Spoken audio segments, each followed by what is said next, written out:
வணக்கம் இருக்குது.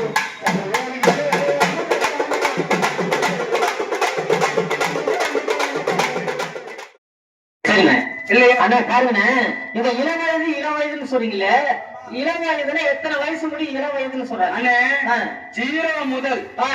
0 முதல் 18 வயசு வரைக்கும் குழந்தைகள் எல்லாமே குழந்தைகள் தான். ஓஹோ. 18 வயசு நிரம்பினதுக்கு பிறகுதான் அவங்க ஒரு மெச்சூர்டான ஒரு ஆணா இருக்கலாம், பெண்ணாக இருக்கலாம். ஓஹோ. யாருக்கெல்லாம் ஓட்டு போடக்கூடிய உரிமை இருக்கோ அவங்க எல்லாம் மனிதர்கள். மனிதர்கள்னா ஒரு வயசுக்கு வந்து அதுக்கு கீழே இருக்கிறவங்க குழந்தைகள். அப்படியேப்பட்ட குழந்தைகளுக்கு திருமணம் செய்து வைத்தால் மிக மிக குற்றம்னு சொல்றாங்க.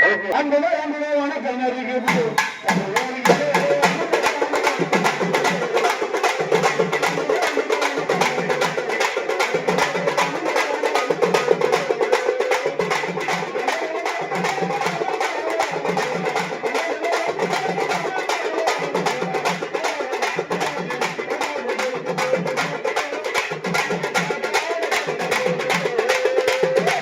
குழந்தைகளை வளர்க்கறதுக்குன்னு ஒரு முறை இருக்கு.